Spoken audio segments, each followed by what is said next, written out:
मैंने दरख्वास्त दायर की थी, writ petition, IG Islamabad, SSP operation और एसएसपी सीटीडी के ख़िलाफ़ मेरे घर में डाकाज़नी करने 18 फरवरी के सुबह 1:30 बजे के लगभग 2 दर्जन मुसल्लह नकाबपोश सीटीडी आहलकारों के साथ मेरे घर में ज़बरदस्ती घुसने, मेरे घर के दरवाज़े तोड़ने, मेरे 5 साल के बच्चे बहराम को नींद से उठाकर अगवा करने की धमकी देने, मेरा लैपटॉप उठाने और मेरे कुक 60 साला शेर गाजी को अगवा करने के हवाले से मैंने FIR की दरख्वास्त दी थी। पुलिस ने अपने अफसरान के ख़िलाफ़ पर्चा दर्ज नहीं किया, जिस पर मैं हाई कोर्ट आया। आज हाई कोर्ट ने वीडियो भी मुलाहिज़ा की उस वारदात की।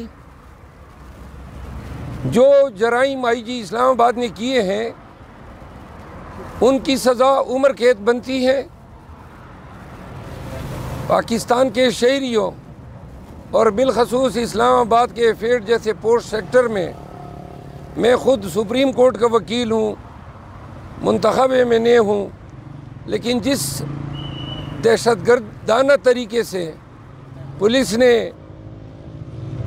इर्तिकाब जुर्म किया है, इस पे अदालत ने भी अफसोस का इज़हार किया और हुक्म सादिर किया कि अगर मेरा कुक आज वापस नहीं आता है तो फिर पुलिस के आला हुकाम SSP CTD SSP ऑपरेशन अदालत में ख़ुद पेश होंगे और साथ ही पर्चा न दर्ज करने पर SHO मारगला को कल 10 बजे अदालत में तलब किया है। ऐसे वाक़यात की रोकथाम ज़रूरी है। इस्लामाबाद की पुलिस जराइम पेशा बन चुकी है और वर्दी में मलबूस होकर डाकाज़नी की कई वारदातें ये पहले भी कर चुके हैं, यही IG कर चुका है। और इनकी जुर्रत अभी इतनी हुई कि मेरे घर में घुस के उन्होंने लैपटॉप भी चोरी किया। मैं कल पहली दफ़ा घर गया तो पता चला मेरी कैसी गड़ी भी उड़ाई है, परफ्यूम भी उड़ाए हैं, ये साथ उठा के ले गए हैं। तो आज से ये कार्रवाई कल पे चली गई है। IG साहब, जो आप कर रहे हैं ये जराइम है। आपके मातात SSP ऑपरेशन और SSP CTD को भुगतना होगा। दूसरा, मैं ये वाशगाफ अल्फाज में ऐलान करता हूँ कि अगर मेरी ज़ात को कुछ हुआ या मैं इस्लामाबाद से अगवा हुआ तो इसकी ज़िम्मेदारी IG इस्लामाबाद पर होगी, क्योंकि ये वाज़े तौर पर ये अटेम्प्ट कर चुका है। मैं इस मामले को नेशनल असेंबली में भी उठाऊंगा, इस मामले को मंतकी अंजाम तक पहुंचाऊंगा। दूसरा, आज शाहरियार अफरीदी और शानदाना गुलजार के केसेस में तवीनी अदालत की कार्रवाई है। इंशाल्लाह इन केसेस की पैरवी के लिए भी मैं अदालत की मुआविनत करूंगा, क्योंकि वो केसेस मैंने दायर किए थे। राना आमिर शहजाद साहब PTI के 141 NA से कैंडिडेट थे साहिवाल से। 14,000 की ज़्यादा वोटों से वो जीते हैं। वही फार्म 47 में जेलसाजी करके इनको हराने की कोशिश की गई है। आज मुकदमा हमारा फिक्स है। हम तवक्को रखते हैं कि इनके केस में भी इंसाफ होगा। परवेज़ साहब, बताइएगा कि रात को दुआ खैर होगी है PDM की, PDM 2 की, वो कैसे समझते हैं कि ये मुल्क कैसे चलाएंगे PDM 2 आपके फार्मूले के मुताबिक? जिस तरह इन्होंने पहले चलाया 16 महीने और जो अभी तक चला रहे हैं उनके गमाश्ते केयर टेकर बन के, तो लिहाजा अगर जो नज़र आ रहा है सारी जल्दसाजी नताइज में इन चोरों को लाने के लिए की गई है, और अगर ये हुकूमत चला सकते हैं या इनमें अहलियत है तो 6 महीनों में वाज़े हो जाएगा। लेकिन इनको इक़्तिदार देने से कबल पाकिस्तानियों को इंतहाई खौफनाक महंगाई से हमकनार भी किया जाएगा। 28 या 30 तारीख तक महंगाई जो है वो पूरी कौम को गिरफ्त में लेने जा रही है। आप क्या समझते हैं कि बाद कल पार्लियामेंट गए आपका, क्योंकि पहली बार पार्लियामेंट का सफ़र है, इस हवाले से क्या कहें? मैं नेशनल असेंबली गया हूँ तो मैंने पता किया कि वो काम कौन है, तो पता चला कि जो सेक्रेटरी है नेशनल असेंबली का, उसको 11वीं दफ़ा जो है एक्सटेंशन दे के सेक्रेटरी की सीट पे बिठाया गया है। जो दूसरा सेक्रेटरी है जो एडमिनिस्ट्रेशन का है, उसको 7वीं दफ़ा एक्सटेंशन, उनके बारे में इल्म हुआ कि उन्होंने इंतहाई नाजायज़ भर्तियाँ की हैं कौमी असम्बली में।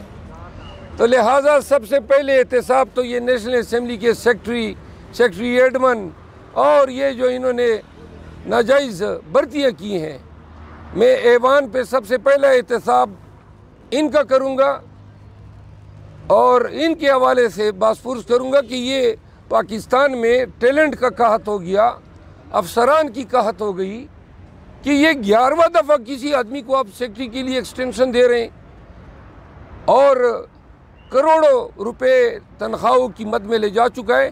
गवर्नमेंट ऑफ पाकिस्तान की डिक्लेयर्ड पॉलिसी है कि सिर्फ इंतहाई कंपेलिंग यानी मजबूरी की हालत में आप किसी शख्स को एक दफ़ा कॉन्ट्रैक्ट पे एम्प्लाई कर सकते हैं, री एक्सटेंशन पे कतगन है।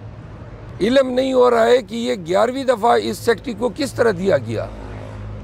इसी तरह सेक्रेटरी एडमन जो कोई DMG अफसर है वो हजरत बैठे हुए हैं, तो लिहाजा सबसे पहला इनकाउंटर जो हुआ वो भी ऐसे लोगों से हुआ जो कानून साजी कर रहे हैं, खुद कानून के मनाफी ये अपने मनासिब पे बैठे हुए हैं। सर, रात शहबाज शरीफ ने कहा है कि अगर आज़ाद उम्मीदवार हुकूमत बनाते हैं, उनके नंबर पूरे हैं, तो हम उनको ऐवान में वेलकम भी करेंगे और मुबारकबाद भी देंगे और हमें खुशी होगी। हमारे नंबर तो पूरे हैं, बस ये जो इन्होंने फार्म 47 में जेलसाजी करके हमारे नंबर छीने हैं, ये हमें वापस कर दें। अगर थोड़ी सी शर्म व हया है इस शहबाज शरीफ की आंखों में और रत्ती बर ज़मीर हैं, तो इसको शर्म आनी चाहिए एक ऐसे नशीस पे बैठने से जो इसका हक ही नहीं बनता है।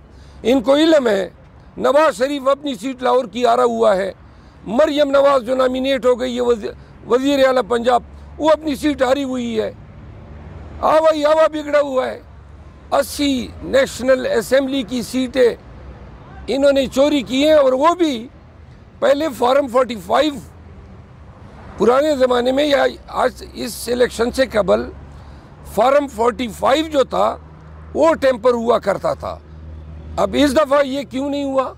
नंबर 1, नवाज शरीफ को ये बताना था कि अवाम ने आपकी ये हैसियत कर दी है, और दूसरा अगर पोलिंग स्टेशनों पे ये ड्रामा होता तो मुल्क भर में लॉ एंड ऑर्डर के मसले होते। तो प्लान बी के तहत इन्होंने फार्म 47 जो है उसको टेम्पर कर दिया। मरोज साहब, क्या PTI सरप्राइज़ दे सकती है वज़ीर-ए-आज़म की जब वोटिंग होगी तो मरीयूब साहब बन जाएंगे? मेरे इत्तलात के मुताबिक 21 लगभग हल्के कौमी असम्बली के वो इलेक्शन कमीशन और हाई कोर्ट से स्टे हो चुके हैं। अगर 50 के लगभग हल्के स्टे हो जाते हैं तो ये हुकूमत किस तरह बनाएंगे? इस तरह सूबाई असम्बली की उनकी सीटें स्टे होंगी तो रिज़र्व उनकी कहाँ से आएंगी?